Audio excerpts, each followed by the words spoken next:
वनंतरा जमीन बेचने वाले मालिक जो पहले मालिक थे जगदीश प्रसाद रणकोटी, जो मालिक के बड़े भाई हैं, उनसे बात हुई थी। उनका साफ साफ ये कहना है कि जो इस खेत की मेड़ है, इस खेत की मेड़ जितनी सीमा है उतनी ही सीमा जो है वनंतरा को भी दी गई थी। इससे आगे की जो सीमा है ये वन विभाग की प्रॉपर्टी है और इस पर किसी भी तरीके का अधिकार संपत्ति वाले का नहीं है, इस पर पूरा अधिकार वन विभाग का है। लेकिन जहां आप वनंतरा देख रहे हैं, वनंतरा को हम दिखाएंगे आपको, वो सारी आगे की प्रॉपर्टी वनंतरा ने कब्जा की है। और सवाल ये उठता है कि अभी तक उस कब्जे वाली जमीन पर वन विभाग ने क्या कार्रवाई की है। ये हम अब इस सीमा की तरफ आ गए, वन विभाग की जमीन की तरफ आ गए, राजाजी राष्ट्रीय पार्क की तरफ आ गए। आपको दिखा रहे हैं, देखिए किस प्रकार मेड़ आगे की तरफ चल रही है। ये मेड़ की सीमा यहाँ पर खत्म होती है।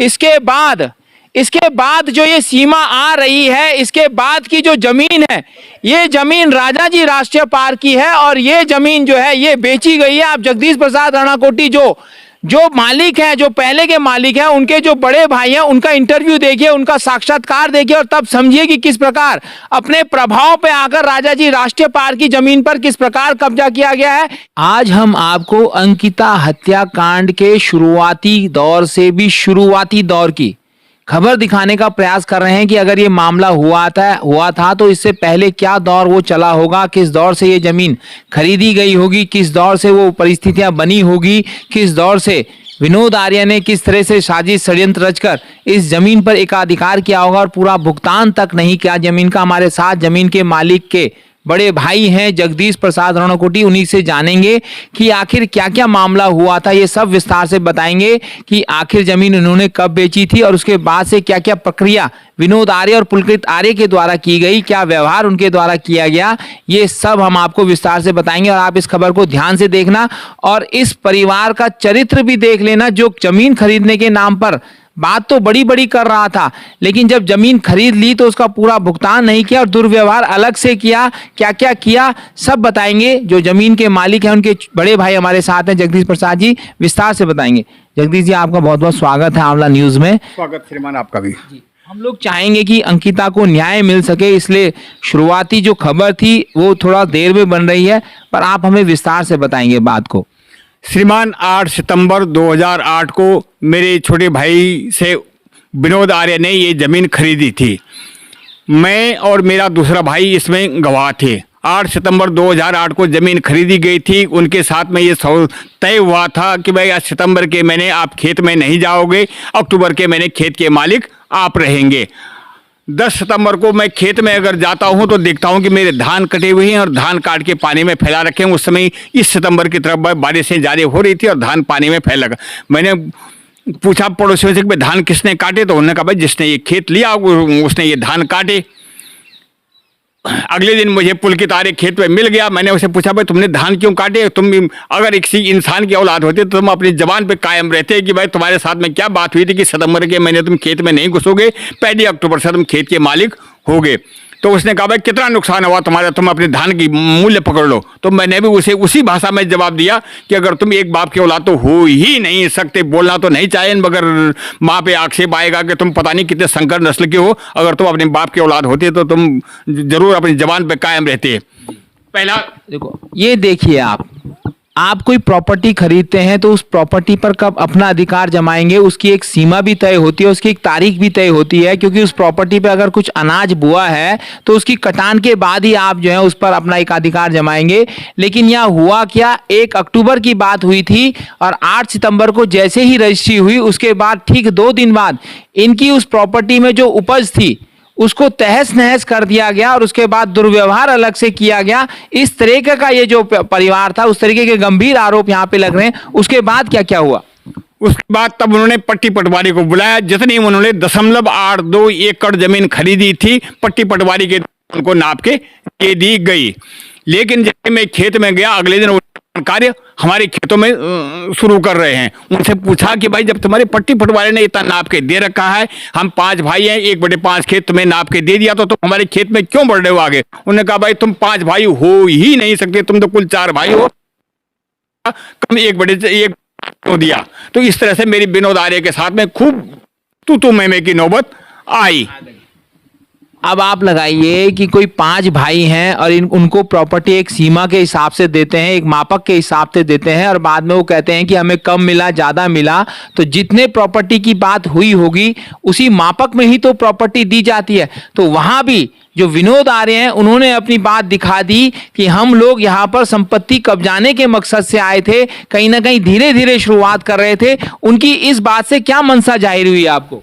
उनके सब असभ्य और बदतमीज लोग थे, वो सभ्यशाली इंसान थे ही नहीं कि वो जबरदस्ती मतलब रोब दाब से दूसरे को धमकाना चाहते थे, लेकिन हम ऐसे धमकाने वालों में से थे नहीं कि जो हम उनके दबाव में किसी प्रकार के आ जाएं। उससे बड़ी गलती, जैसे ही उनका निर्माण कार्य हो गया, वहाँ आंवले का कारोबार शुरू हो गया। जैसे नवंबर से उनका आंवले का कारोबार शुरू होता है तो वो लोग अवशेष आंवले के शोधन के बाद जो गंदा पानी है वो सारे मेरे खेतों में छोड़ देते थे। 1 बार 2 बार 3 बार बार बार मुझे उन्हें टोकना पड़ता था कि भाई तुम मेरे खेतों को क्यों खराब कर रहे हो, लेकिन वो बस अपने मैनेजर पर बहाना करके मैनेजर गलती में छोड़ देता है। वो इस प्रकार के आचरणहीन कतई हर दृष्टि से वो मतलब निम्न से निम्नतम स्तर के कुत्ता बोल के कुत्ते की भी बेइज्जती करना है, वो इससे भी पागल कुत्ता कह सकते हैं, वो इस स्तर के आदमी थे। और इससे आगे अगर और कहूँ तो हमारे गाँव में ऐसे कई हैं जिन्होंने वहाँ दिहाड़ी मजदूरी की। अभी थोड़ी देर पहले उनसे वार्ता हो रही थी, बोलते कि भाई 2 महीने से उनका कोई उनका पेमेंट इतना वो उनके साथ में चला गया। एक बात और आपसे ऑफ द रिकॉर्ड बात सामने आई थी जब चर्चा कर रहे थे, तो आपको भी कहीं ना कहीं मामले में उलझा रहे थे कि आप अपनी प्रॉपर्टी दे दो तो हम आपको किराए पर इसको किराया भी देंगे और साथ में आपको मैनेजिंग कुछ कमेटी में भी रख के कुछ तनख्वाह भी देंगे, कुछ इस तरीके की बात भी आपको प्रलोभन में डाल रहे थे। हाँ श्रीमान, उन्होंने एफिडेविट भर के मुझे दिया था कि भाई आप अपनी जमीन हमें एक आयुर्वेदिक कॉलेज खोलना चाहते हैं, आपकी जमीन में किसी प्रकार का निर्माण कार्य नहीं करेंगे, वहाँ जड़ी बूटी फूल पुष्प उगाएंगे, जिसके लिए आयुर्वेदिक कॉलेज के लिए बहुत आवश्यक है कि 3 एकड़ में कम से कम जड़ी बूटी और फूल पुष्प हों। उन्होंने बहुत कोशिश की मुझे किसी तरह से भ्रमित करने की, लेकिन मैं उनके भ्रम में नहीं आया क्योंकि मेरी नज़रों से वो पूर्णतया उतर चुकी थी कि वो इंसान है ही नहीं। एक उदाहरण भी आपने दिया अंग्रेजी शासन काल का कि अंग्रेज जिस प्रकार यहाँ पर व्यापार करने आए थे और धीरे धीरे यहाँ की संपत्ति पे भी कब्जा किया। आपने ऐसा उदाहरण भी दिया था, क्या उदाहरण था वो? श्रीमान, वो इस चाहते कि शुरू में ये चाहते थे कि भाई यहाँ जड़ी बूटी की खेती के नाम पे हम इनकी ज़मीन पर किराए में ले लें और इनको मैनेजिंग कमेटी में अपने रख लें, तो धीरे धीरे हम इस ज़मीन पे काबिज होते जाएंगे। लेकिन मैं उनके कब्जे में इस रूप में नहीं आया। उन्होंने लिखित रूप में मेरे पास वो रखे हुए हैं उनके एफिडेविट वगैरह की, लेकिन मैंने उन्हें देने से स्पष्ट मना कर, क्योंकि मेरी नज़र में आदर सम्मान के पात्र वो लोग थे ही नहीं। ये आप इस बात से अंदाजा लगा सकते हैं कि क्यों राज्य में भू कानून वाली बात आ रही है, किस प्रकार भूमि को खरीद कर किस प्रकार यहाँ क्षेत्र पर कब्जा करके अपना एकाधिकार जमाना चाहते हैं। पहले भूमि कब्जा की, अब बेटियों की अस्मत तक गलत दृष्टि इन लोगों की पड़ गई है। तो इसीलिए भू कानून जैसे राज्य की बात हो रही कि पहले भूमि कब्जाओ, उसके बाद आप अपना एकाधिकार जमाओ, इस तरीके की चीजें आ रही है, इसलिए भू कानून की बात भी हो रही है। आप क्या समझेंगे कि भू कानून कितना जरूरी है हमारे राज्य में? महोदय, बहुत आवश्यक है, लेकिन दुर्भाग्य है कि वो भू कानून मतलब लागू ही नहीं हो पाया हर दृष्टि से, क्योंकि हमारा आदमी तो धीरे धीरे यहाँ से बेच के बस नीचे निकलता जा रहा है। ऐसे विनोद आर्य और पुलकित आर्य जैसे भूमाफिया यहाँ सक्रिय होकर हमारे उत्तराखंड को गुलाम बनाते जा रहे हैं, लेकिन लोग उनकी बातों को समझ ही रहे हैं। अगर भू कानून लागू हो जाए तो बहुत कुछ सुधार हो सकता है, अन्यथा हमारा कम से कम पौड़ी जिला तो पलायन में अग्रणी होता जा रहा है, जमीनें बेच बेच के जाते जा रहे हैं। जिस क्षेत्र में वनांतरा है उस क्षेत्र जो तल्ला है ना वाला क्षेत्र, तल्ला गंगा भोगपुर है, वहाँ लगभग 60-70% लोगों ने अपनी जमीन बेच दी है।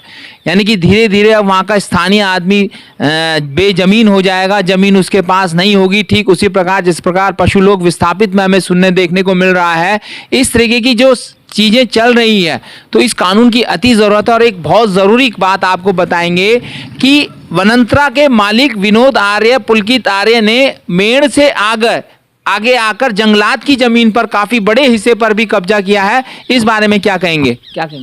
श्रीमान, अभी तो उनके प्रभाव का इस्तेमाल करते हुए उन्होंने उसका प्रभाव, उसके बारे में मैं व्यक्तिगत राय कुछ नहीं कर सकता, पर वो अपने को प्रभाव के मैं राज्य मंत्री स्तर का वो हूँ तो वो दूसरे को इस तरह से दबाव में लेना चाहते थे। इसके बारे में मैं इतना ही कह सकता हूँ कि ये कहना था हमारे जगदीश प्रसाद राणाकोटी जी का, जो जमीन के जो वास्तविक मालिक हैं, उनके बड़े भाई हैं।